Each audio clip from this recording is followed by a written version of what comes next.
It was just past 11 a.m. on September 21st, 1996. 15-year-old Danielle Howchin set out for a lonely river trail, and within hours she would vanish forever. Her family feared the worst. The police said it was an accident, but something about that story never felt right. Decades later, an icy strand of DNA would explode the case wide open and expose a killer who had lived freely in their midst. This is a story of tragedy, frustration, and a mother's relentless fight for justice. Stay with me. It was a quiet Saturday morning. September 21st, 1996. 15-year-old Danielle Howchin laced up her sneakers, grabbed a bottle of water, and promised her mom she'd be back by 2. She never made it. Danielle had grown up in Belgrade, Montana, a small town cradled by mountains, a place where strangers waved, doors stayed unlocked, and danger felt like something that only happened elsewhere. But that illusion shattered the day Danielle disappeared. Earlier that morning, the town buzzed with life. Streets were decorated for the annual festival, families spilling out of shops, music in the air, kids darting between food stands. Danielle, always the active one, had a few hours to kill before meeting friends. So she decided to take a walk on a familiar trail along the river just outside town. Her mom watched her go, reminding her again, be back by 2. Danielle nodded, slipping on the wristwatch her mom had lent her. She turned, smiled, and set off. It would be the last time anyone saw her alive. Hours passed. 2 o'clock came and went. Danielle's mother felt the first twinge of worry. Maybe she'd lost track of time. Maybe she ran into friends. But minutes turned to an hour. The worry turned to fear. With a friend by her side, Danielle's mom drove to the trailhead parking lot. And there it was, Danielle's white pickup truck. Doors unlocked. Keys missing. She shouldn't have been driving at 15. But in a town this small, parents bent the rules. But Danielle wasn't there. Her mom started down the trail, voice cracking as she called her daughter's name. They hadn't walked far when they spotted something chilling. Danielle's water bottle and car keys lying in the dirt beside the path. Heart racing, Danielle's mom kept going, eyes scanning every tree and bend. Nothing. No footprints leading away. No sign of a fall. Just silence. Panic rising, she raced to the police station. Within an hour, search teams arrived. Locals joined in, friends, neighbors, strangers carrying flashlights, and hope. Darkness fell. Temperatures dropped near freezing. Officials called off the official search until morning. But Danielle's family and neighbors refused to stop. They kept combing the woods, voices echoing through the darkness, praying to find her alive. Then, just a few hundred yards from the parking lot, a father and his 2 sons, friends of Danielle's sister, reached the riverbank. Their flashlights cut across the water and caught on something pale, motionless. It was Danielle, face down, still, wearing the watch that had slipped from her wrist to her elbow, in water barely waist deep. The man ran back to his car, breathless, to get help. On the way, he found Danielle's father and told him the words no parent should ever hear. A rushed conclusion. Police arrived quickly. They secured the scene. Danielle's body was pulled from the river and sent for examination. Within hours, the county sheriff stepped forward with a statement. It appears to be an accident. No signs of foul play. Locals were stunned. How could a healthy, athletic teenager drown in shallow water on a trail she'd walked countless times? But the sheriff insisted. No wounds, no evidence of violence. Danielle's family didn't buy it. Neither did a young officer named Cindy Votek, fresh on the force. But Votek had no power to challenge her superiors. Days later, the autopsy report came in, and everything changed.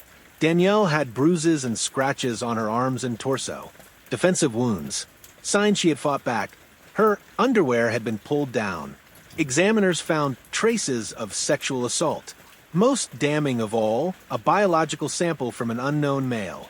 And 4 hairs on her underwear, matching the same person.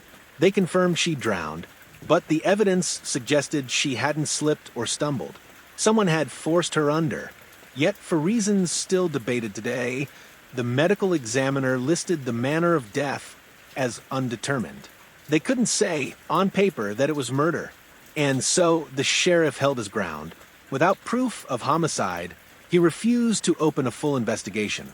A family in agony. Danielle's parents were devastated. Their daughter, so careful, so familiar with the outdoors, was gone.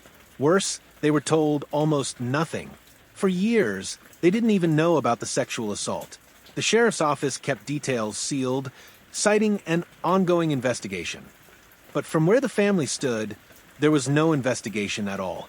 No arrests, no new leads, just silence. As months turned to years, the town tried to move on. But Danielle's family never did. Her younger sister, who had idolized Danielle, carried the guilt and anger into adulthood. She spoke to local media, pleaded with new investigators, and refused to let her sister be forgotten. DNA and disappointment. In the late 90s, forensic teams extracted a partial DNA profile from the biological evidence. But there was no national database yet, and when the FBI finally built one, Danielle's case was among the first submissions. Result? No match.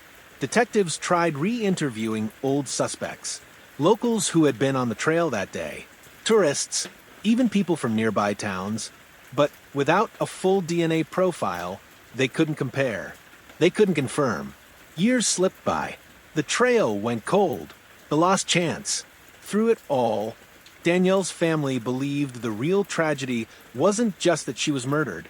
It was that the sheriff's refusal to investigate in the critical first 48 hours had let her killer slip away. A proper search might have turned up the suspect's boot print found near the river. A real homicide case might have triggered tips, confessions, or arrests. Instead, the man responsible lived freely, started a family, built a career, while Danielle's family lived in the shadow of what-ifs. A spark decades later. In 2019, 23 years after Danielle's death, her family's relentless pressure paid off. The case was reopened. Hope stirred, but the DNA still brought nothing. The partial sample couldn't identify the suspect. Then, in 2021, a new sheriff took charge.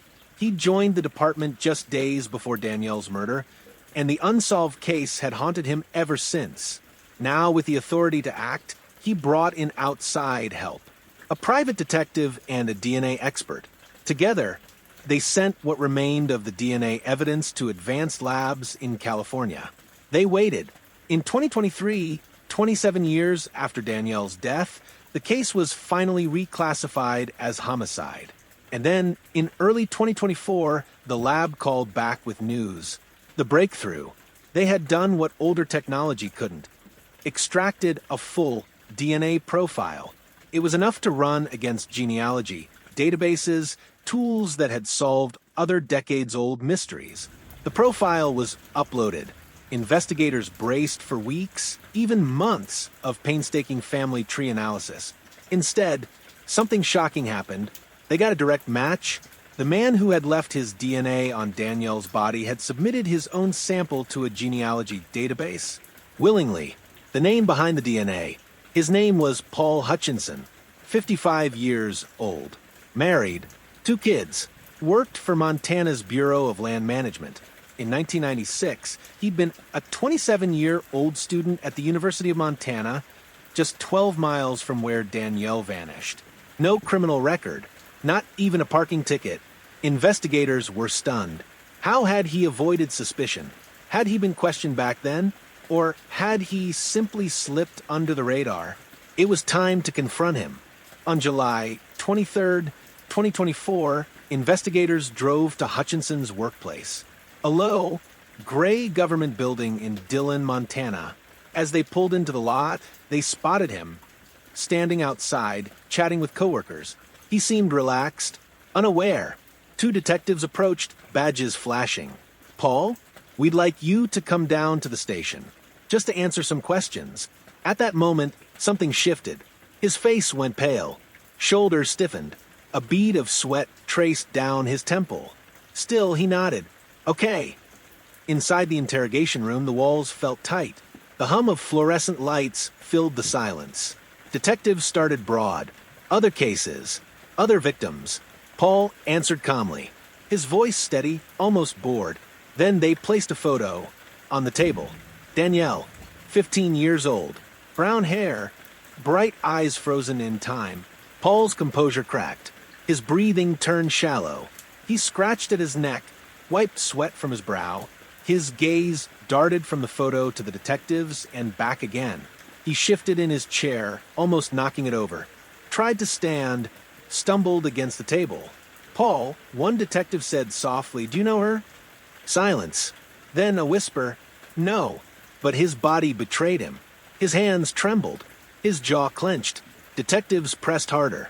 But Paul denied everything. Denied ever being on that trail. Denied knowing Danielle. Denied harming anyone. It didn't matter.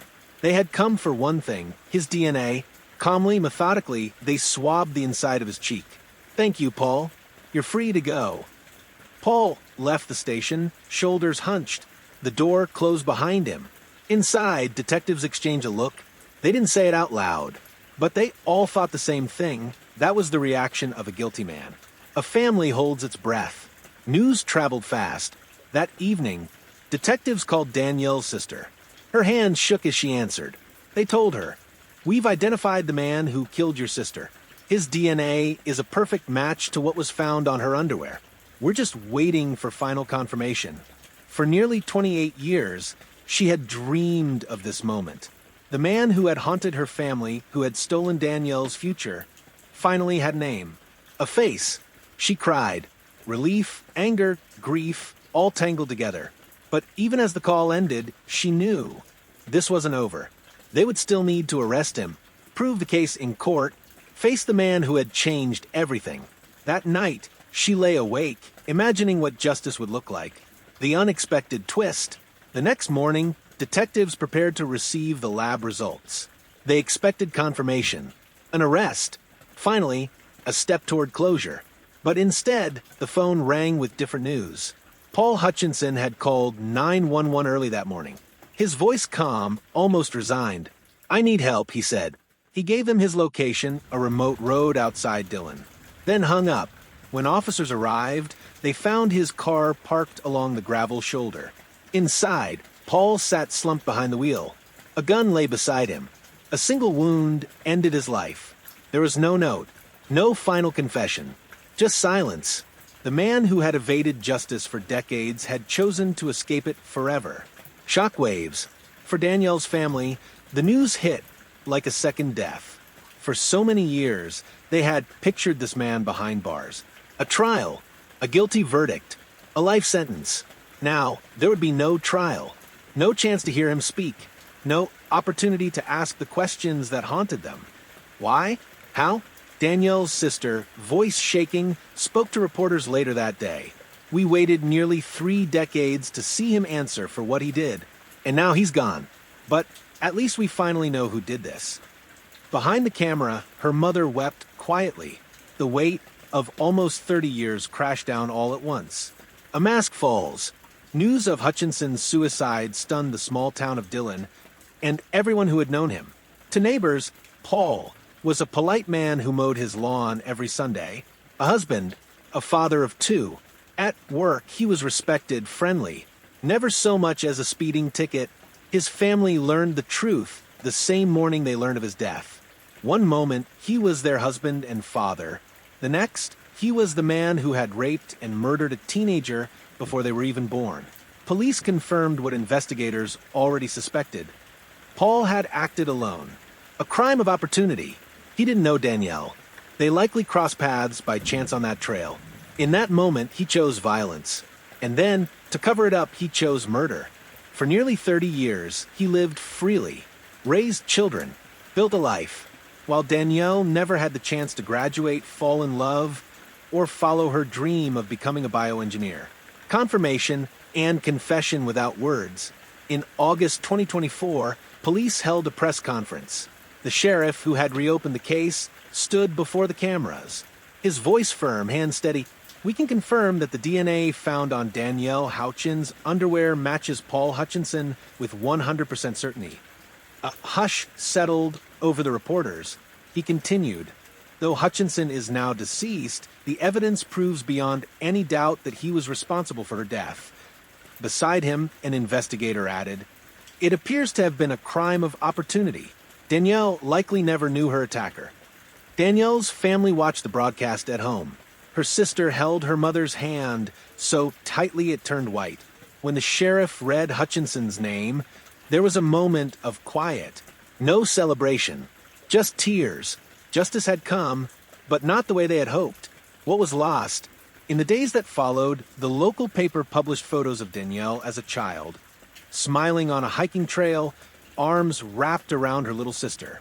In another, she wore a white lab coat, pretending to be the scientist she'd once dreamed of becoming. Readers learned about her love for climbing, her kindness, her straight-A report cards. They also learned what she never got to do: graduate high school, apply to medical school, fall in love, grow old. All of it stolen in minutes by a man who lived as if nothing happened. A final outrage. For Danielle's family, relief was tangled with anger. They believed, rightly, that if the sheriff in 1996 had opened a real homicide investigation, Paul Hutchinson might have been caught. He might have confessed. DNA might have led to an arrest. Instead, he walked free. For almost 30 years, he watched his children grow up, while Danielle's parents mourned birthdays, graduations that never came. Danielle's sister told a reporter, "It's like he had a whole life, and Danielle only had 15 years. That's the part that hurts the most." A quiet apology. In the aftermath, Paul's widow released a short statement. She offered condolences to Danielle's family. She said she never suspected what her husband had done and in no way defended him. Her voice, too, trembled with disbelief. She had lost a husband and discovered a monster in the same breath. Could it have been prevented? Many in Belgrade and Dillon asked, how did Paul Hutchinson escape suspicion? At the time, the partial DNA sample wasn't enough, and with the sheriff refusing to call it murder, leads dried up before they could even be followed. By the time advanced DNA testing arrived, Hutchinson had built a life so ordinary that no one ever looked twice. A killer hiding in plain sight. The power of persistence. Yet Danielle's family never stopped. For years, her sister wrote letters, gave interviews, and refused to let the town forget. She gathered documents, fought to reopen the case, and pushed investigators to keep going. Without that determination, the case might still be unsolved. And without new DNA technology, the truth might never have come out. A closing thought. Today, Danielle Howchin's story stands as both a tragedy and a testament. A tragedy because a life so full of promise was stolen in an instant. A testament because even decades later, truth can come to light. In the end, justice came too late to punish her killer, but it came in time to name him. And sometimes that is the only piece left for those who are forced to go on living. What do you think? Could this murder have been solved decades ago? Should the sheriff be held accountable? Let us know your thoughts in the comments below. If this story moved you, please hit like and subscribe for more true crime cases that deserve to be heard. Thank you for watching. The press conference ended. Reporters packed up cameras and microphones, voices low. Outside, the town of Belgrade seemed quieter than usual. For years, Danielle's name had been whispered at backyard barbecues, in church halls, in hushed voices along the trail where she died. Now, people spoke it openly. They finally knew who killed her. But the town had to face an unsettling truth. For nearly 3 decades, the killer had been alive, laughing with friends, paying bills, waving to neighbors. They had passed him in grocery aisles, sat beside him at traffic lights, all while Danielle lay silent. Ripples through the community. In Dillon Hutchinson's hometown, people struggled to reconcile the man they knew with the man they now saw. A coworker, interviewed on local TV, shook his head. He'd bring donuts to work, asked about my kids' soccer games. I would have sworn he couldn't hurt a fly. A neighbor recalled how he once helped shovel snow from her driveway. Now, they all looked back on those moments with suspicion. Was it guilt that made him so kind? Or had he truly lived as two people? The question hung heavy, and in that small Montana town, trust felt a little more fragile. Danielle's family speaks. A week later, Danielle's mother spoke at a candlelight vigil held near the trail where her daughter disappeared. The river beside them reflected the flicker of hundreds of candles. With her voice trembling, she shared memories. Danielle climbing trees before she could read, sitting by the window to watch storms roll over the mountains. Her habit of carrying a notebook, always scribbling down ideas. She was a little fearless, her mother whispered, tears falling, and she should still be here. She paused, voice cracking. I don't know if we'll ever forgive what happened, but we finally know who did it, and maybe that matters most. The crowd stood silent, save for the rush of water and the sobs of strangers who never met Danielle, but carried her story in their hearts. The sisters fight. Danielle's younger sister became the voice the family never planned to need. She appeared on local news, holding up photos, retelling the story for the 1,000th time. At times, the repetition felt like reopening a wound that refused to heal. But she kept speaking, not just for Danielle, but for every family still waiting. Families who kept spare toothbrushes, old hairbrushes, anything that might hold DNA, might one day unlock the truth. To her, justice wasn't about a courtroom verdict anymore. It was about naming the guilty, exposing the lie that had hidden in plain sight. What Paul took away. Beyond the horror of the crime itself, Paul Hutchinson's suicide stole something else. Answers Danielle's family would never hear. Why did he target her? Had he stalked her, or was it truly random? Did he feel remorse in those years of silence? The truth died with him. And for the family, that was its own kind of torment. Because no matter how clear the evidence, questions gnaw at survivors. Could she have escaped? Could someone have saved her? Why her? Why then? The cruelest part of this story isn't just that Danielle died. It's that the man who killed her also took those answers to his grave. A sheriff's regret. In interviews after the press conference, the current sheriff spoke candidly. He admitted the hardest part of the case wasn't catching the killer, it was knowing the truth had been within reach all along. He said quietly, if this case had been called what it was, a homicide, maybe Paul Hutchinson wouldn't have had 30 years of freedom. His words hung heavy, an unspoken indictment of those who came before. The town remembers. In the weeks that followed, residents of Belgrade gathered to share stories of Danielle. A former teacher recalled her curiosity. She once stayed after class just to ask about a rare frog we'd mentioned in passing. A childhood friend remembered sleepovers, Danielle braiding her hair, making plans for summer hikes. Those stories painted a fuller picture than any headline. Not just a victim, a daughter, a sister, a friend, a bright mind with big dreams. And always the question floated in the air, what might she have become? Danielle's notebook. Among Danielle's belongings, the family kept her old notebook. Its pages filled with sketches of mountains, quotes she loved, and notes about science experiments. On one page, she'd written, "Find a way to make the world better, even a little." That line became the theme of a memorial scholarship her family launched, helping young women from small towns study biology, engineering, or medicine. A small step toward the future Danielle wanted. A way to let her story keep changing the world, even in her absence. Technology's role. The case's resolution proved something haunting and hopeful. DNA doesn't forget. Even when memories fade, even when mistakes are made, the truth can be written in our very cells. What began as 4 stray hairs and a partial profile became a full identity. Through genetic genealogy, a process unthinkable in 1996, investigators traced the crime back to a single man. In that sense, Paul Hutchinson could run, but he could never truly hide. A timeline of silence. For nearly 3 decades, Hutchinson walked free.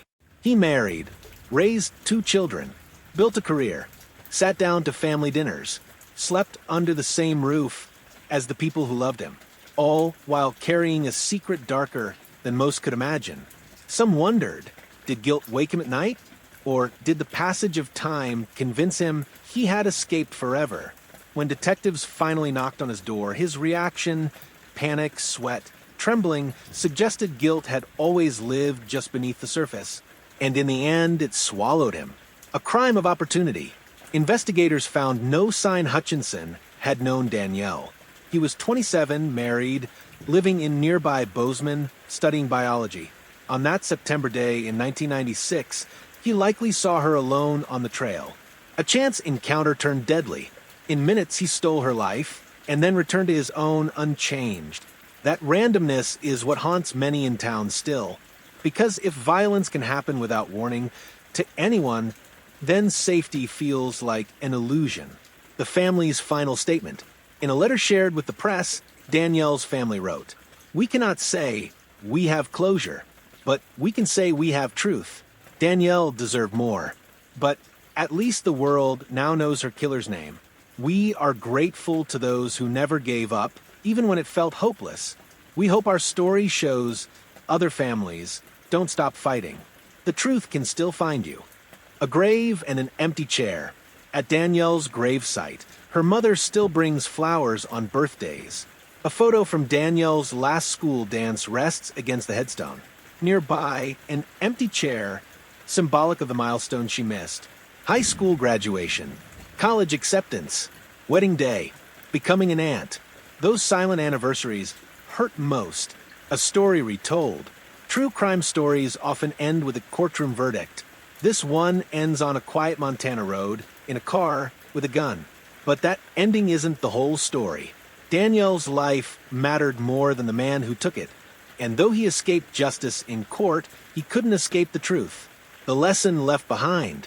For investigators, the case became a reminder. Always call violence what it is.